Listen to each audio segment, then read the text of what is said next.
What if I told you there was a powerful race of elites running society from the shadows?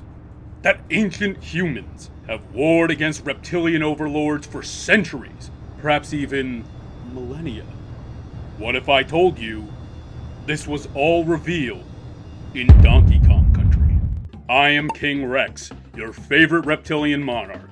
Now, buckle up as I present you a bananas theory that isn't monkeying around. If you've been living in a crystal cave your whole life, I'll give you some context as to what I'm yapping about. The concept of humanoid reptilians goes back millennia. Hindu mythology has the snake-like Naga. Aztecs have serpent gods like Quetzalcoatl. Conan the Barbarian famously features a race of serpent people who rule humanity from the shadows. In the 90s, British writer and conspiracy theorist David Icke modernized these reptilian theories into a story of shape-shifting aliens puppeting humanity in secret. He also claims to have talked directly to God, so you know his sources are on point. Now, what does any of this have to do with Donkey Kong? Donkey Kong Country is a revival of Nintendo's Donkey Kong, developed by British company Rareware, today just called Rare. It follows the grandson of the original Donkey Kong, fighting against the Kremling army of K. Rool to take back their island and their precious banana hoard. Our hero Kongs are apes, and the villainous Kremlings are reptiles. And since humans are a type of ape, that makes this a perfect allegory for the ancient battle between humans and reptilians. But it goes further. Most theories claim that these reptilians are warmongers with advanced technology. The Kremlings are often decked out in military gear, helmets, fatigues, boots. The areas they infest are littered with their tech. They blight the natural landscape with imposing industrial factories, where minions and slaves labor to create more tools of death. It brings to mind the industrial age where, yes, many advancements in technology and society were made. However, fueling that progress were tortured workers, child labor, mass deaths, and poisoned environments. Robber barons during the Gilded Age squeezed the average citizen into poverty, inflating their own profits in order to gain power and overtake democracies. Now yes, the Kongs also use technology like boomboxes and planes, but these are typically wooden, bespoke, homemade, not made through industry, just good old gorilla grease. It is an unfortunate assimilation, the Kongs incorporating their colonizers' tech into their own society as a means to an end. Much like how reptilians force society to grow around their invasive tech. We humans love to complain about the evils of television and smartphones and technology, but you remove those things and society struggles to function. You're watching this on a phone right now, aren't you? To supplement their industry and war, the Kremlings conscript other races, either through force or bribes. Vultures, beavers, and the traitorous Kong clan, the orangutan gang. The unfortunate reality of invasion is that some victims will side with their oppressors, hoping to be spared. Some delude themselves into thinking they're the good ones, who have earned the respect of their overlords through hard work. But in truth, they're just delaying the inevitable. It's notable the Kremlings specifically targeted the Kong's banana hoard. Many theorize this is to starve the Kongs, weaken their enemies and reduce their population, forcing them into a war of attrition. But bananas are readily available in each level, so I think there's something more here. What color are bananas? Yellow. And what else is a precious yellow resource that is often hoarded? That's piss. No, you sicko! It's gold. The banana hoard represents gold, currency, a commodity that fuels exchanges of goods. Collecting 100 bananas gives you a life. Bananas are life, and in later country games, you use banana coins as currency. The reptilian invaders and the Kremlings are both thieves, marauders looking to steal resources from its victims. And now we get to their leader, King K. Rool. Now, think about how weird that is. A king leading a group of militants and pirates. Wouldn't captain or general be a more appropriate title? No, because as they say, Don't dress for the job you have, dress for the job you want. And K. Rool, just like the reptilian overlords, wants to be a king. An infallible ruler blessed by heaven to control and dominate. Now that's just the first game. If we look at the rest of this series, we'll see how this metaphor expands and evolves. I'm a comic creator, and recently I launched the Kickstarter campaign for the second issue of my series, Br'er Rabbit in the Jazz Age. It follows a trickster sleuth battling the Ku Klux Klan in the 1920s. He's a shaman who channels the spirit of the African-American folklore legend, Br'er Rabbit. And turns out the Klan has some of their own magics now. So if you really want to support an independent comic creator, help me out by pledging on Kickstarter today. Back to the video. In Country 2, the Kremlings return, kidnap Donkey Kong, and re-steal the Banana Horde. So it's up to Diddy Kong and his chimp chick Dixie to save the day. We get a lot of the same from the first game. Machinery infesting the natural landscape, militant foes. But there's a notable addition to the Kremlings roster. Ghosts! Two notable bosses are Cleaver, a possessed sword adorned with a Kremling skull, and Creepy Crow, a spectral version of an earlier boss. It goes to show that once you join K. Rool's army, you'll be serving him even in the afterlife. Some claim the aliens can summon spirits through occult practices.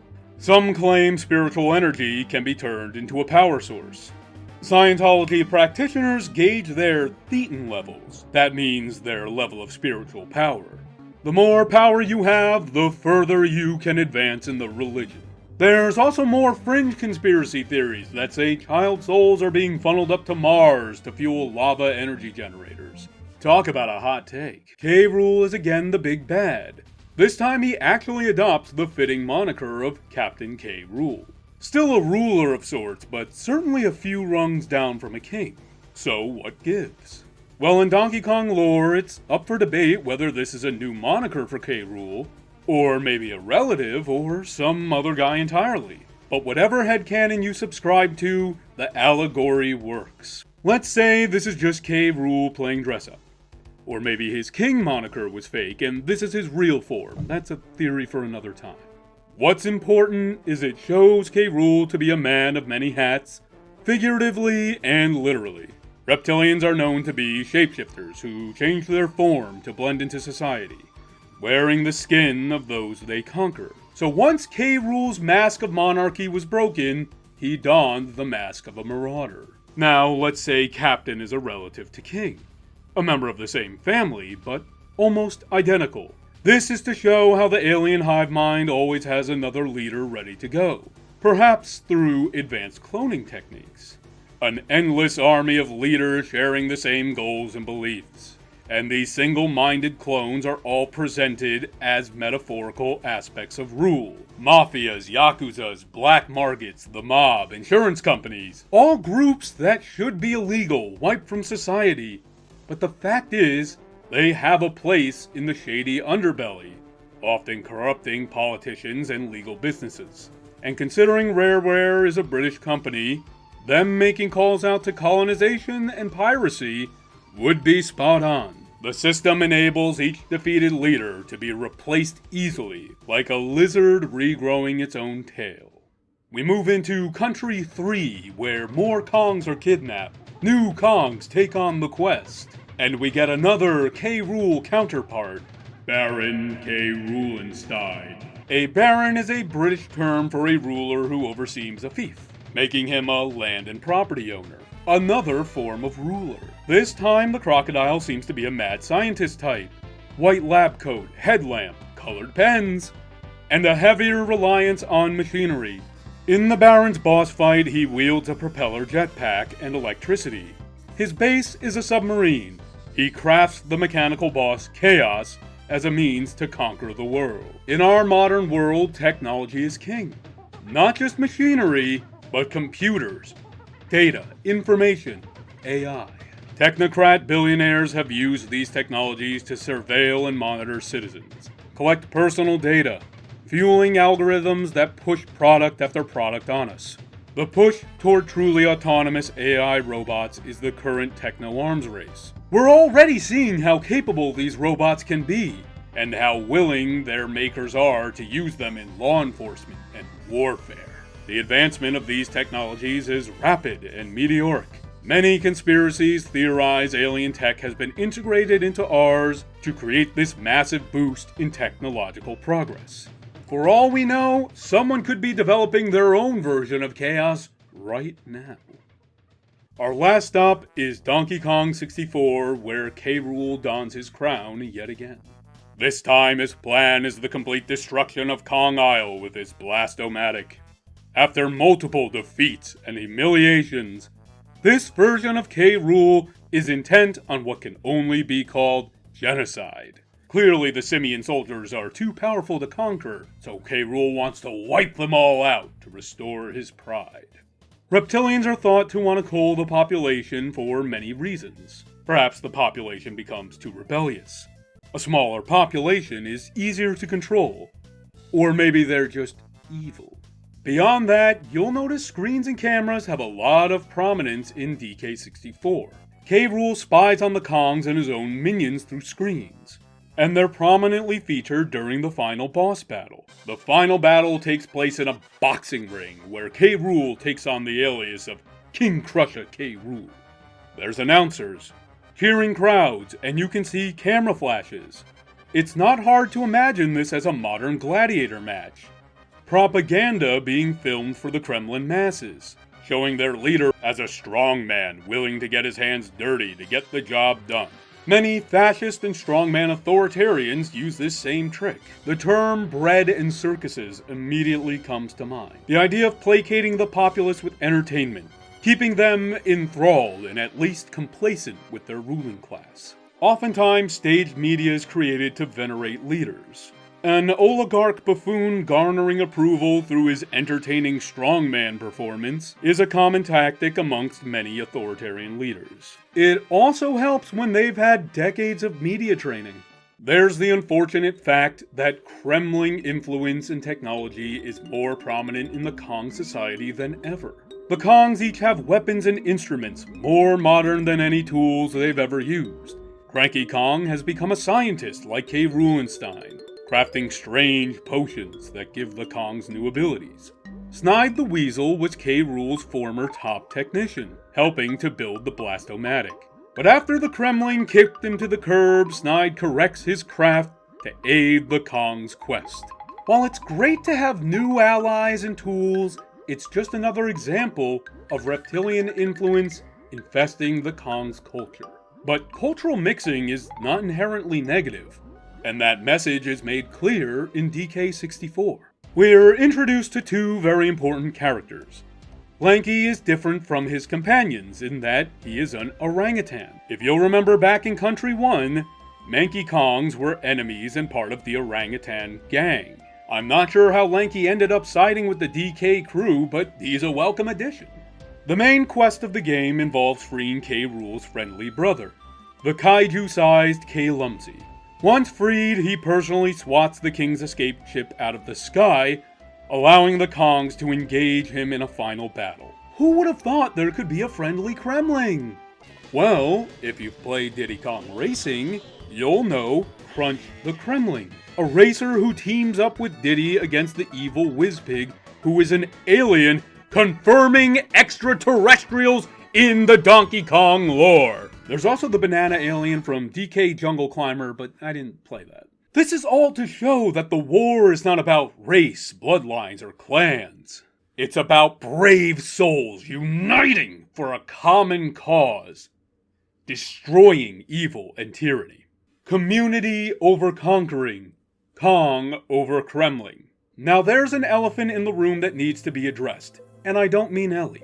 A greedy race of interlopers obsessed with controlling society from the shadows is at the core of many anti-Semitic beliefs.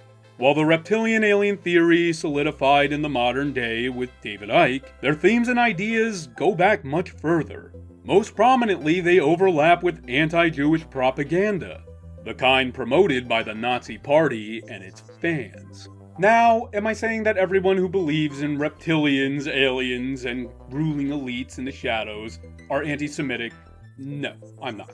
There are plenty of alien enthusiasts who don't let their theories overlap with racism. However, it's not uncommon for modern Nazis to worm their way into different conspiracy theories, coercing the curious and often unfortunately maligned in society down their specific rabbit hole. So if you enjoy these kind of esoteric deep dives like I do, just be careful of where they lead and the kind of ideas they put in your head. Stories from all media have used metaphor, allegory, symbolism, and the like to reflect things happening in society. Br'er's Donkey Kong is no different. The pieces fit together too well to be anything other than a message. A clarion call from the motherland of Western society. A klaxon to awaken a sheepish populace to the truth. The truth that insidious interlopers are behind our industries, our entertainment, our governments, our businesses, our schools, our hospitals, and possibly behind the skin of your own neighbors. I hope this video made you look at Donkey Kong in a new light, and that you'll check out my other videos too. I usually do comics content, and in fact, I'm a comic book creator. I'm running the Kickstarter campaign for issue 2 of my comic, Br'er Rabbit in the Jazz Age. I'm a completely independent creator, so if you want to help out a small-time artist, click the link in the description and pledge to my Kickstarter today. You can get a comic for just $10. Until I see you next time, I'm King Rex, hailing from my throne.